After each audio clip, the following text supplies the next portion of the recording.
Before he died, he made a confession that shook the world, a hidden truth about heaven and hell that no one dared to speak aloud. For centuries, we've been told simple images, clouds, angels, flames, but the ancient texts whisper something far more shocking. Imagine a city of pure light, streets of gold so radiant they blind the eyes, rivers of life flowing without end. And now imagine the opposite, a bottomless abyss, not only fire but eternal darkness, where every soul cries out in silence, cut off forever from the presence of God. But here's the question: if death is not the end, where will you go? Why have these powerful descriptions been buried for centuries? Were they too terrifying, too mysterious, too dangerous for modern readers to handle? In this video, we will uncover the hidden descriptions of heaven and hell that most people have never heard. You will see why the book of Revelation speaks of golden streets, why the book of Enoch describes multiple layers of punishment, and why ancient visions reveal rivers of fire mixed with blood, frozen prisons for fallen angels, and eternal light for the redeemed. And now, I want to hear from you. Do you believe these visions are literal glimpses of eternity, or divine metaphors meant to awaken our souls? Comment your thoughts below, because this is not just history. It is the question of your destiny. Heaven, a city too glorious to imagine. Imagine standing at the edge of eternity, and before your eyes unfolds a city so radiant that even the sun itself seems dim in comparison.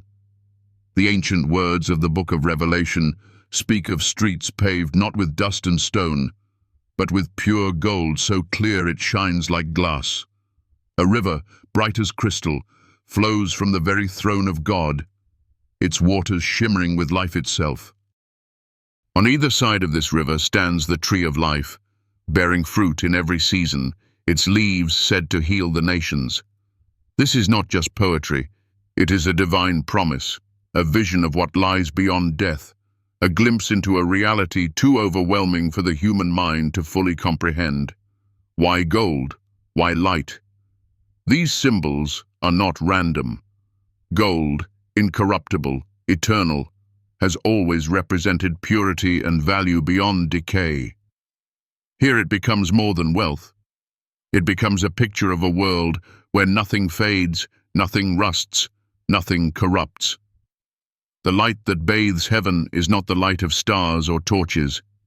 It is the radiant presence of God Himself, illuminating everything, leaving no shadow, no fear, no night. In a world where we live daily with loss, with aging, with decay, this vision speaks to the deepest longing of the soul, a place where everything broken is made whole, where every tear is wiped away, where death itself is no more. Think for a moment of the greatest cities on earth. Imagine walking through New York with its endless towers of glass, or stepping into Dubai where gold and technology sparkle in every corner, or Paris with its lights and beauty that has captured hearts for centuries. Yet all of these, with their power and splendor, are temporary. They rise and fall, empires collapse, civilizations fade into dust. The ancient vision of the heavenly Jerusalem does not fade, because its glory is not built by human hands, but by the eternal Creator. Compared to this city, all earthly glories are as fragile as sandcastles before the tide. This description is not given merely to impress us with grandeur, but to remind us that heaven is not simply a resting place, a quiet corner where tired souls lie down to sleep forever. Heaven is the beating heart of new creation, the center of life itself, where energy and joy flow without end. Too many today imagine heaven as passive, a place of clouds and harps. But the truth is far more thrilling. It is a dynamic reality, overflowing with purpose, where every soul is restored to what it was always meant to be, alive in the fullest sense, alive in perfect harmony with God and one another. Consider how this message spoke to the ancient believers. Many of them lived under persecution, poverty, and despair. For them, The idea of a heavenly city, a place where justice ruled and life overflowed, was not a distant dream, but a hope that sustained them in the darkest nights. In their eyes, Jerusalem, the earthly city, represented both longing and disappointment. It was the symbol of God's dwelling, but it was also fragile, destroyed more than once, rebuilt with tears and blood. And yet, beyond all ruins, they lifted their gaze to the Jerusalem above, the eternal dwelling place that could never be shaken. Now fast forward to us, in the modern age. We build skyscrapers that reach into the clouds, we send rockets into space, we design cities that never sleep, but deep inside, even with all this progress, the human heart still aches for something more. Because no matter how brilliant our cities become, we cannot build away loneliness, we cannot pave over the ache of mortality, we cannot legislate away suffering. The heavenly vision calls out to us with healing power, whispering that what we hunger for, the end of pain, the presence of love that never fails, is not fantasy, but promise. The lesson here is not simply that a glorious city exists somewhere far away, but that heaven reveals the very destiny for which we were created. It tells us that life is not meaningless wandering. It is a journey toward a home designed for us from the beginning. The gold, the light, the river, the tree, these are not just images of beauty, they are symbols of restoration. Gold shows us that purity is possible. Light teaches us that darkness does not win. The river reminds us that we can be renewed. The tree tells us that healing is real. Together they paint the picture of a life made whole, not by our effort, but by divine grace.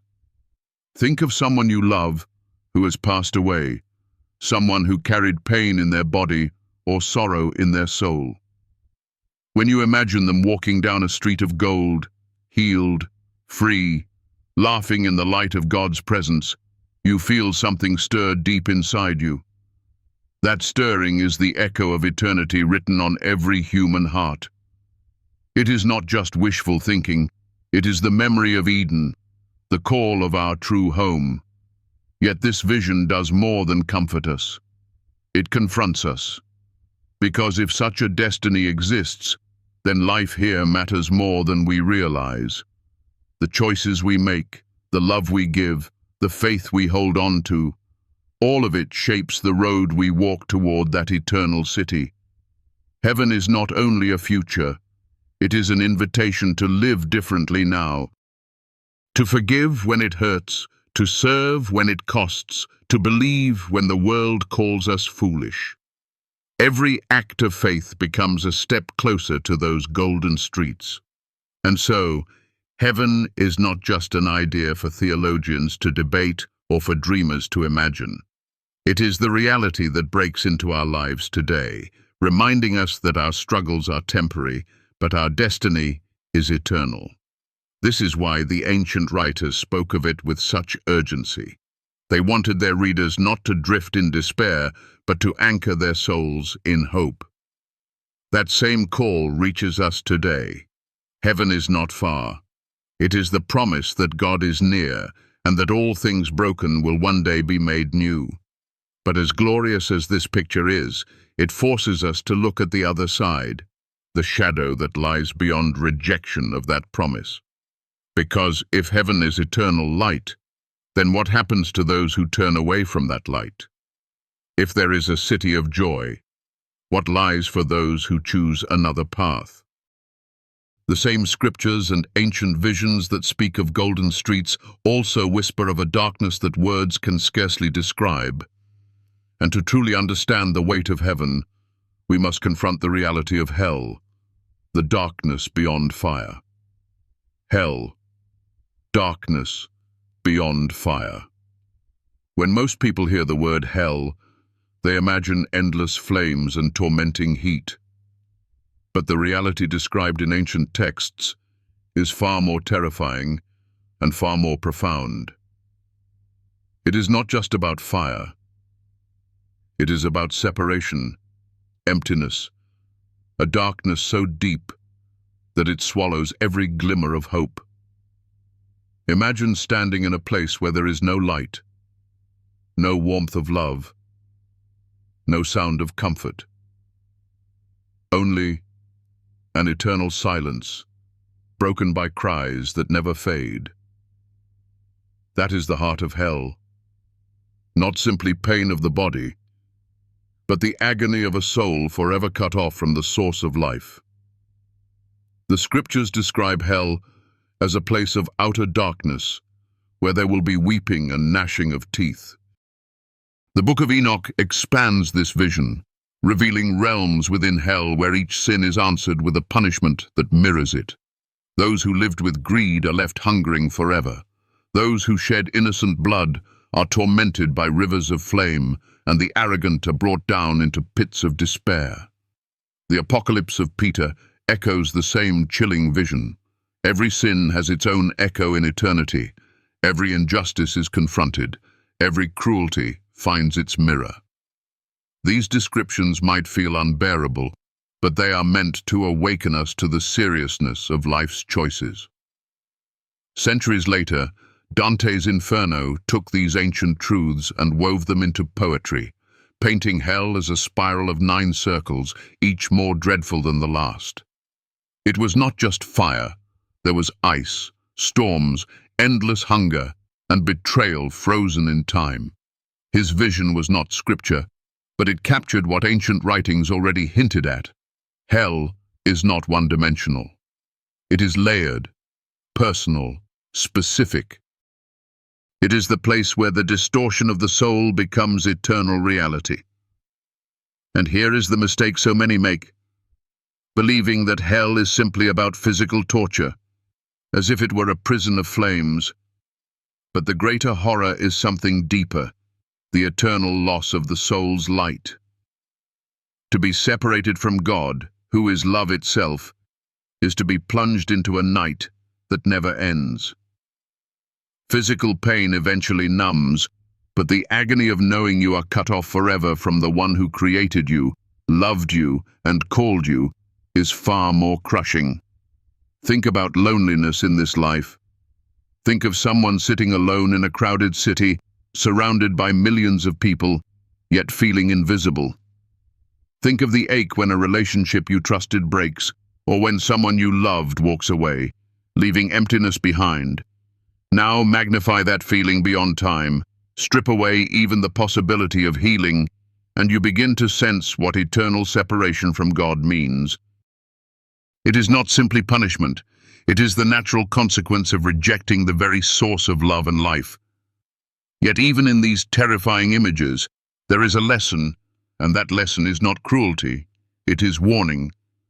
Just as a parent warns a child of danger on the road, these ancient visions warn us that choices matter.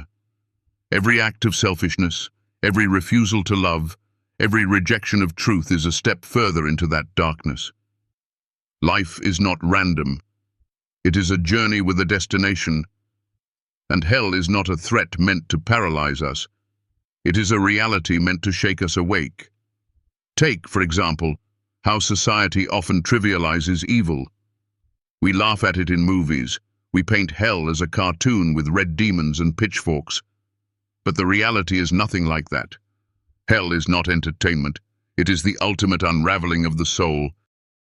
And perhaps that is why modern readers are so shocked when they encounter these ancient descriptions of rivers of fire mixed with blood, or frozen wastelands where fallen angels are bound in chains. We are used to simple images, flames and smoke. But these texts describe something raw, something that pierces the imagination, forcing us to confront eternity with seriousness. And maybe that is the very point, because when you strip away the imagery, the truth remains. There are only 2 directions, toward the light of God or into the darkness of separation. It is not about God cruelly casting souls away. It is about souls choosing to reject the very one who is life itself. This realization brings us to a crucial lesson for our lives today. Every choice we make, even the small ones, shapes the person we are becoming. Choosing bitterness over forgiveness, greed over generosity, pride over humility, Each decision is a step. One path leads toward light, the other toward shadow. Hell, in the end, is not a random sentence. It is the full flowering of the choices we make when we turn away from love. And yet, even as we reflect on the weight of this darkness, there is something strangely healing in it, because warnings are signs of care. Ancient prophets and visionaries did not write about hell to crush people with fear, but to keep them from walking blindly into destruction. They were telling us with urgency and passion that life is not a game. It matters. Our actions echo in eternity. This is why the contrast between heaven and hell is so powerful. One is eternal light, the other eternal darkness. One is fullness, the other emptiness. One is the embrace of God, the other the absence of his presence. And this contrast forces us to ask, where are we walking? Are we drifting into shadows without even noticing, or are we stepping toward the radiant city prepared for us? In the end, talking about hell is not meant to leave us trembling in fear. It is meant to call us back, to remind us of what is at stake, and to stir us to choose life. Just as descriptions of heaven fill us with hope, descriptions of hell jolt us awake. Both together paint the full picture of eternity, showing us the two roads that stretch before every soul. And to move forward, we must now explore the hidden descriptions that most people have never heard. The shocking images of frozen abysses, rivers of fire and blood, and prisons for fallen angels, visions that force modern readers to rethink everything they thought they knew about heaven and hell. The hidden descriptions that shock modern readers. Most people today grow up with two simple pictures stamped into their imagination. Heaven is floating on clouds with angels singing, hell is a pit of fire where demons poke at the damned. But when you open the ancient writings, both biblical and extra-biblical, you discover something far stranger, far more unsettling, and far more breathtaking. These are not childlike sketches. They are visions that pierce straight into the heart of eternity, crafted not to entertain, but to awaken. And for a modern reader used to cartoons and Hollywood, these hidden descriptions hit like thunder. One of the most startling images comes not of fire at all, but of ice. In the Book of Enoch, there are descriptions of frozen abysses, caverns of chilling darkness where rebellious angels are bound in chains waiting for judgment. Imagine that, not burning heat, but unbearable cold, an eternal frost that freezes even the soul. This is shocking because we often imagine evil as fiery rage, but here evil is paralyzed, lifeless, locked in ice. It tells us that hell is not one-dimensional. It is the complete collapse of life in every form, burning fury for some, suffocating cold for others. Another vision that rarely makes it into sermons is the river of fire mixed with blood. Both in apocalyptic literature and echoed in later visions like the Apocalypse of Peter, this river flows endlessly, carrying the cries of souls who are swept away within it. The imagery is terrifying, yes, but it carries meaning. Fire consumes, blood represents life wasted, corrupted, poured out in violence. Together, they reveal the horror of sin's ultimate consequence, the life God gave us wasted, burned, lost to eternity. It's not just a punishment. It's the result of choices that drained life of its sacred worth. And then there are the prisons for fallen angels, deep caverns, sealed away, guarded by unimaginable forces. This shocks modern readers because in today's imagination, demons are free to roam, to tempt, to whisper in shadows. But ancient texts speak of places where even these dark powers are locked away, awaiting their final judgment. It tells us something powerful. Evil is not ultimate. It is restrained, controlled, on a leash. That is both terrifying and comforting. Terrifying because such prisons must exist. Comforting because they remind us that God's justice is not passive. Why do these hidden descriptions strike us so deeply today? Because we live in an age where mystery has been stripped from life. We have satellites that map the stars, science that dissects the body, psychology that studies the mind. And yet, even with all our knowledge, when we encounter these raw, ancient images of eternity, we feel a chill we cannot explain. We realize that not everything can be reduced to science. Not every truth can be weighed in a lab. There are realities bigger than us, truths that confront not just the mind, but the soul. Take, for example, the way modern people think about death. For many, death is just a biological process, the end of consciousness. That's why movies and media often make light of it, because if it's just the end, it can be shrugged off. But when you read about rivers of fire, caverns of ice, chains of judgment, and cities of eternal light, you cannot shrug it off anymore. You are forced to face the question, what if eternity is real? What if these visions are not fantasy, but warning? That tension is what shocks the modern reader. It collides with the comfortable idea that death is simply nothingness. And here lies the lesson. These descriptions were never meant to serve as fantasy literature. They were crafted to rattle human hearts, to remind us that eternity is not abstract, it is real, and it will meet us all. Whether literal or metaphorical, the message is the same.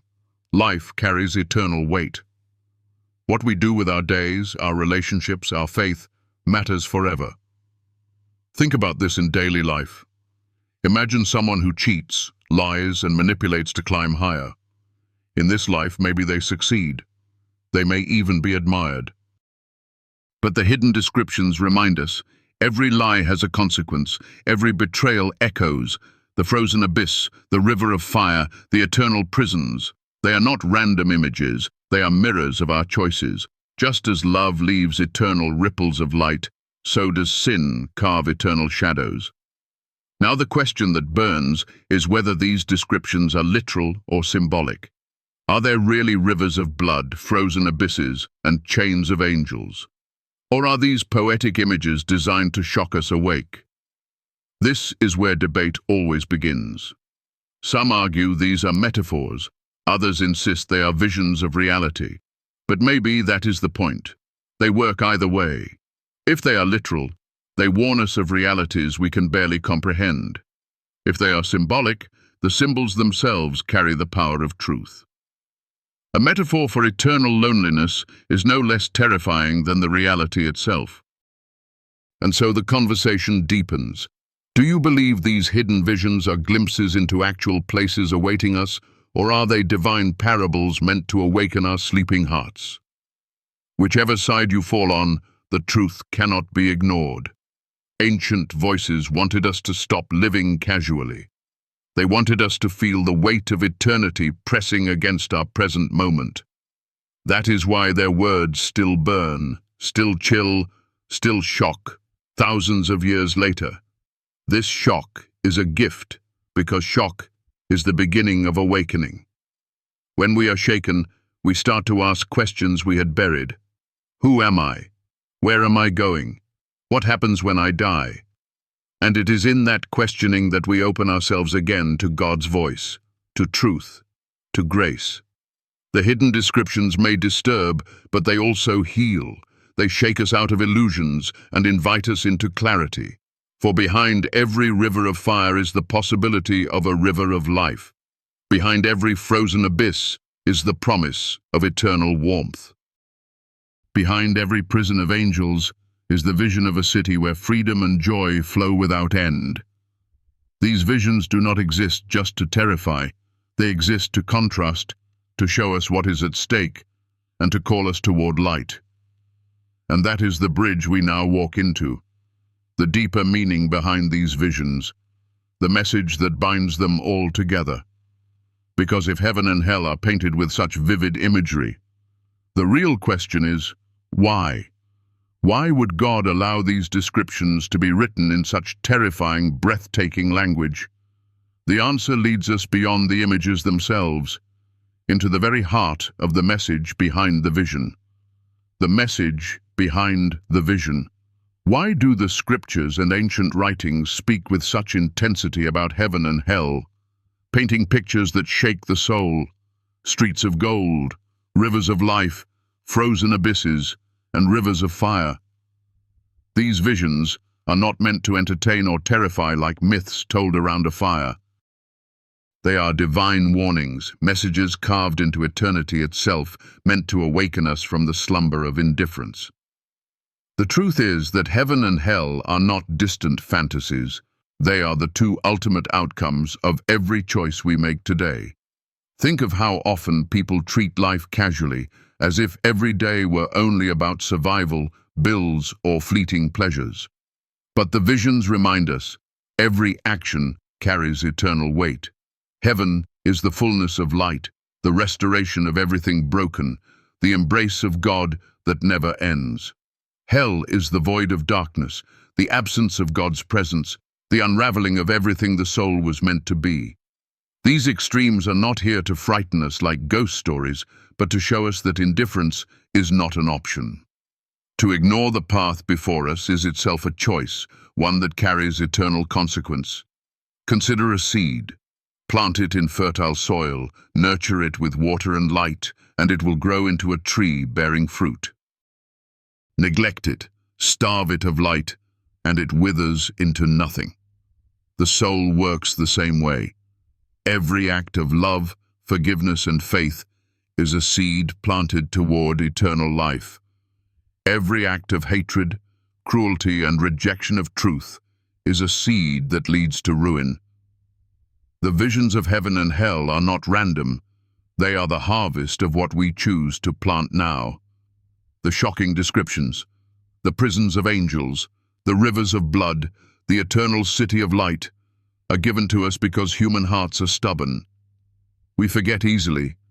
We live as if tomorrow is guaranteed. We chase wealth and power as though they will follow us into eternity, but they never do. So God speaks in images that cannot be ignored, in symbols that pierce through complacency. Gold so pure you cannot imagine it. Darkness so complete you cannot breathe in it. These pictures burn themselves into the imagination because they are meant to stay with us long after the words are gone. Think of someone driving late at night. The road is quiet, the world is asleep, and their eyes begin to close. Suddenly, a loud noise jolts them awake, keeping them from drifting into disaster. That is what these visions are. They are not designed to harm us. They are designed to save us. They shake us awake before the point of no return. This also explains why the language is so extreme. Heaven is described with overwhelming glory, because nothing less could express the fullness of God's presence. Hell is described with unbearable horror, because nothing less could show the tragedy of eternal separation. The extremes are necessary because eternity itself is extreme. It is not halfway, not neutral ground. It is either the brightness of eternal life or the abyss of eternal loss. And here lies the hidden grace within these visions. They remind us that God cares too much to leave us wandering blindly. He speaks in fire and ice, in rivers and trees, in light and shadow, because he longs for us to wake up and choose wisely. The purpose of prophecy has never been to predict for curiosity's sake. It is to call the heart back to its true home. The message is not be afraid, but be alert, be awake, be ready.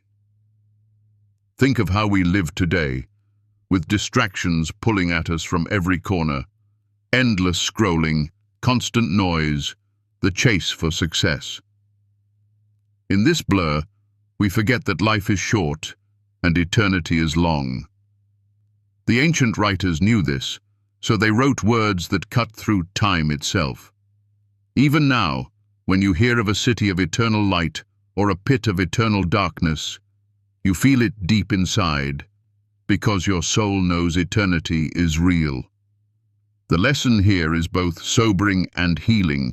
Sobering because it tells us there are only two destinations, light or darkness, restoration or ruin. Healing because it assures us that our lives are not meaningless. Every small act of faith matters. Every moment of repentance counts. Every decision to love instead of hate is a step toward eternal light. Even the broken pieces of your story can be restored if placed in God's hands. These visions do not exist to trap us in fear.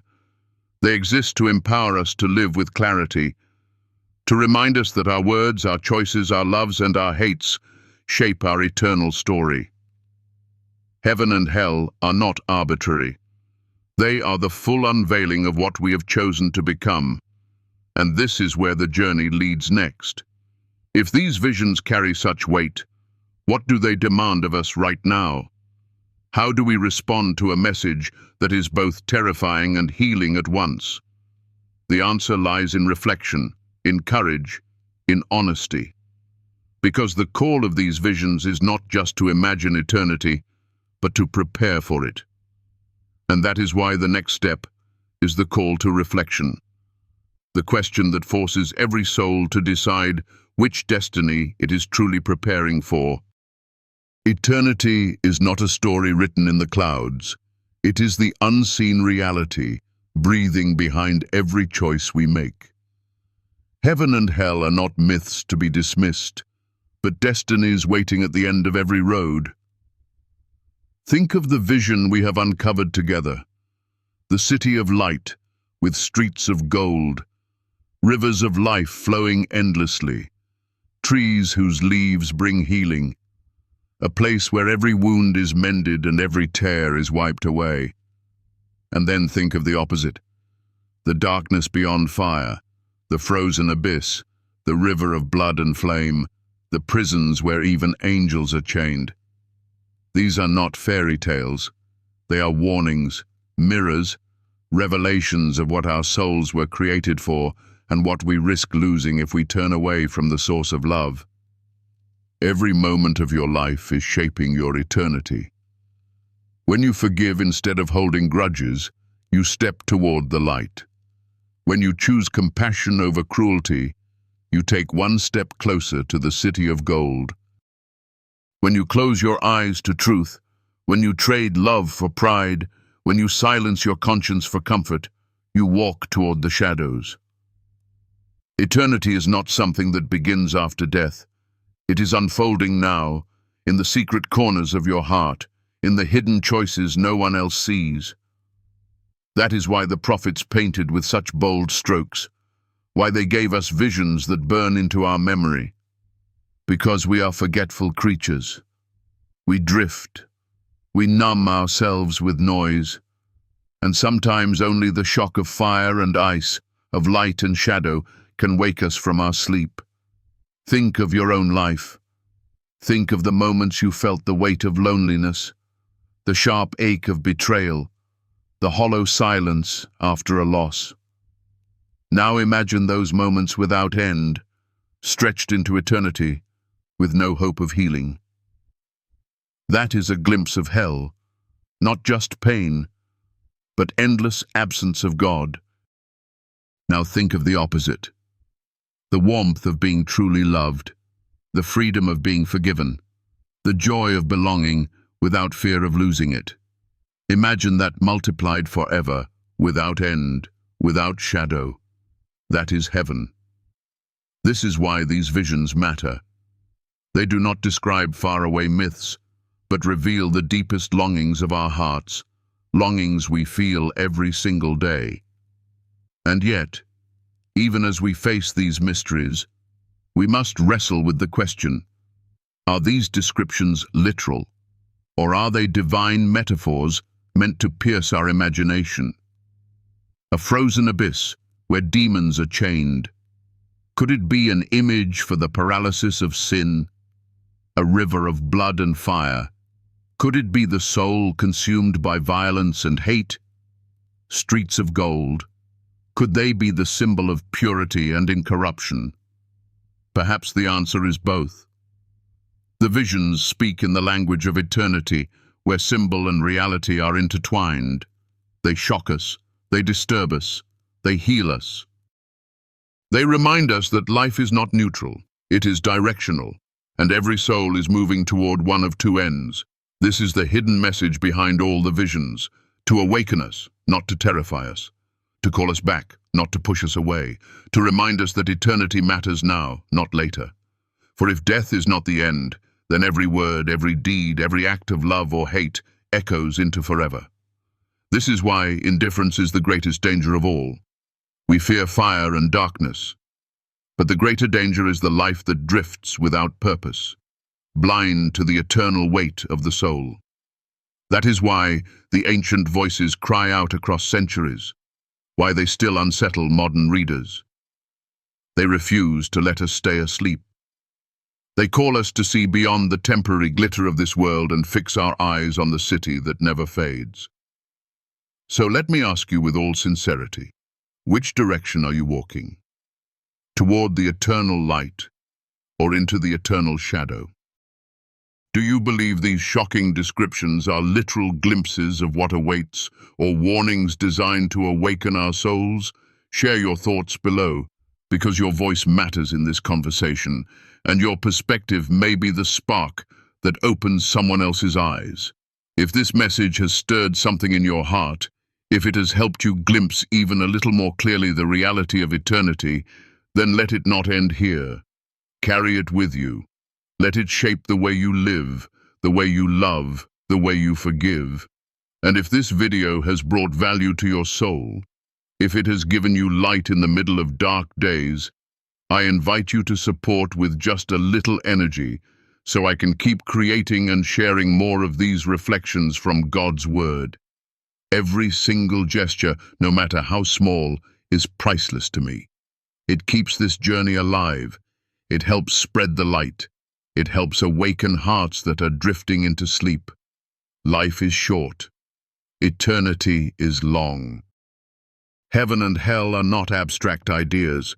They are the destinations of every living soul. One is eternal embrace, the other eternal separation. One is fullness, the other emptiness.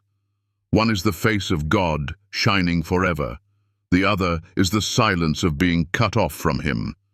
This is the greatest choice of all, the one no one can escape. And you, right now, are shaping it with every step you take. So I leave you with this question, not to scare you, but to stir you. When the final page of your story is written, when you take your last breath, will you open your eyes to light or to darkness? The answer is written not in what you say, but in how you live today. And that is why this message matters, not just for the end of life, but for every single heartbeat between now and then. Choose well, choose light, choose life, and never forget, eternity has already begun.